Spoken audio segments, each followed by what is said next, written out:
Have you ever had that feeling that you were basically in contact with someone who seemed like they had all the answers or that they were in a position of power, so it made it easier to follow the rules and do whatever they said? Well, without even realizing it, that's a show of high social status and of high ability to dominate a room. One of the simplest and best ways to dominate a person is literally to take them. All of those feelings of being polite absolutely go away in this context.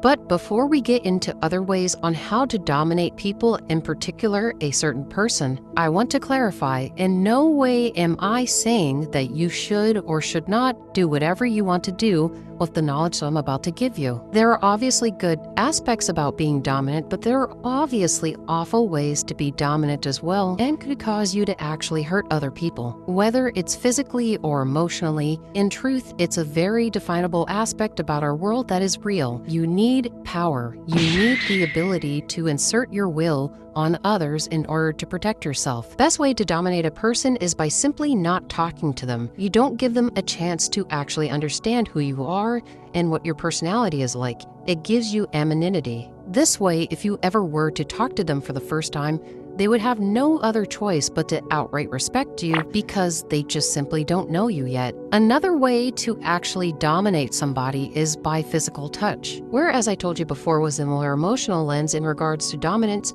this is the more physical end. Giving them an idea of your physical presence actually allows you to assert some dominance. Now, depending on how you physically touch them is all up to you. Touching is considered a dominant act because you are acting on another person's body. You're interrupting, I guess, their normal state of being with your own body. That's why in a lot of scenarios, people look down on touching because you're sort of taking a treacherous route. And depending on whether or not you're male or female, it'll have varying consequences on your state of being, of course. It's shamed and frowned upon for men to touch women, and to some extent, it doesn't really matter if women touch men, because at the end of the day, men are seen as more domineering in general. But for the sake of controlling a person, touching their body and thus their mind actually is an effective way to assert dominance. Now finally, a combination of physical and mental, but at the same time can also be clarified as its own category, which is social. When taking this into account, it's more based on your perception and rather the perception of others onto you. This is known as high social status. It is essentially meaning that you're basically better than everyone else. If it's your birthday, you are perceived to have higher social status compared to others. If you're the CEO of a large company, you are considered to be the most important person there. And if the person that you're trying to dominate knows this about you, that you are technically, by logic, by the social status that you are given, the most important there, it gives you a stronger amount of leeway to enact your sense of dominance and power